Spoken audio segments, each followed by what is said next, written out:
I'm probably repeating myself at this point, but god damn VR is great. I love it and I can't get enough of it. It's expensive, sure, but the experience you get from playing a game in a virtual world is unique and sometimes breathtaking when compared to sitting there playing with a controller or keyboard. It's still somewhat early days in various aspects and definitely has a long way to go, but I think now is a prime time to be looking into VR, especially if you're curious about it already. We've already got some amazing games out there that definitely deserve your attention, but something I'm really hoping to see more of is ports of old video games. I know it's like asking for a Switch port to a game, but having a game redesigned in the world of VR is a rather fun idea.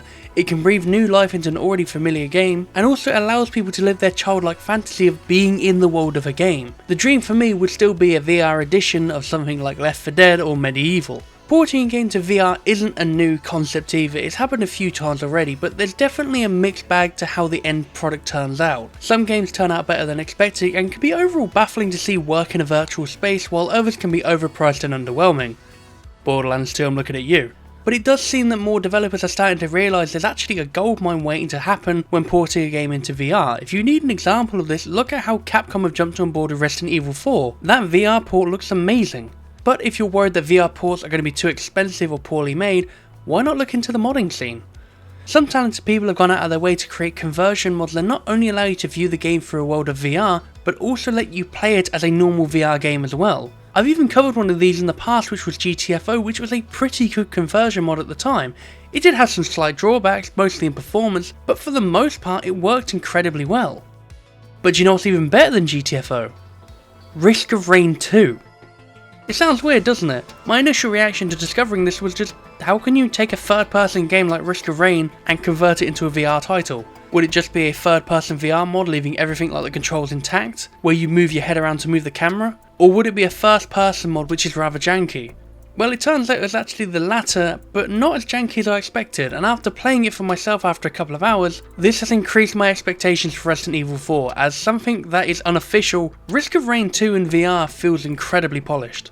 The creator of this mod has done an amazing job taking note of everything from the core game of Risk of Rain and beautifully converting it into VR, and there's nothing that was really overlooked. The game looks great visually, runs surprisingly well, the menus all work, the controls feel surprisingly good. I'm running it on a Quest 2 and everything is configured correctly. The only thing I keep forgetting is the grip buttons don't actually interact in this one. Outside of that, everything feels like what you'd expect from a modern VR title, and as far as I can tell, you have the option to play as every single character you've unlocked from the base game. I haven't tried everyone yet since it's summer and playing in heat isn't a good idea, but the ones I did get to play were a lot of fun. Something I was surprised about is if you're using akimbo weapons, you can actually aim separately instead of focusing on one enemy at a time, which kind of makes certain characters a bit more powerful in VR if you think about it. Plus, it's entirely possible to beat this game in VR, as the game isn't any harder with the motion controls set in place. In fact, with certain characters, like I said before, this game can feel slightly easier.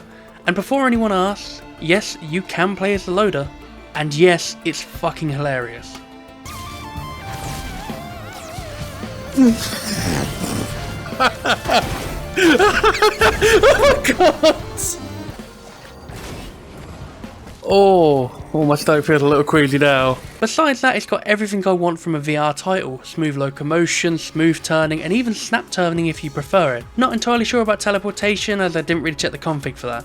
Which brings me onto the way I installed this, because this is a VR conversion mod. I installed it via a launcher that the author recommended on their mod page, and I'll definitely take their advice on this, as it makes playing and installing this mod super simple and straightforward. It has a config page set up once you launch the game once, and even lets you switch between the VR and standalone version without having to do any hassle with moving files about. If you want to know more about this, I'll have a description down below of everything you need. Just remember though, be careful downloading things off the internet and make sure you go through the correct routes. Honestly, I have nothing bad to say about this mod. It's been released in such a great state that all I can really do is demand that you try this out if you have a VR headset. And if you haven't got Risk of Rain 2, what are you doing? It's a great game. I'm sorry, I don't really know what else I can tell you. Risk of Rain 2 in VR is a great idea and a great addition to the VR collection. With the mod installed, you can play on your own, or you can play with your friends both in VR and desktop, which is something I wish another VR game would do. Borderlands. And it's super simple to set up, it doesn't require any hassle like changing core files or configs, and most importantly, it's a great example of what talented modders can do converting games into VR. This isn't the first time I've been blown away by a VR conversion mod, and I'm pretty sure it won't be the last. If developers don't see the benefit of converting a game into VR, then this is the best way to prove them wrong.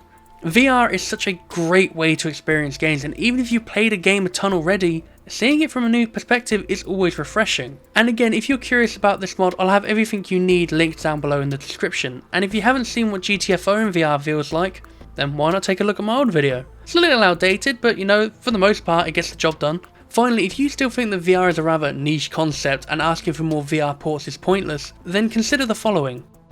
The Quest 2 has apparently sold over 2 million units on the market alone, so I don't know about you, but I think now is the right time to be asking.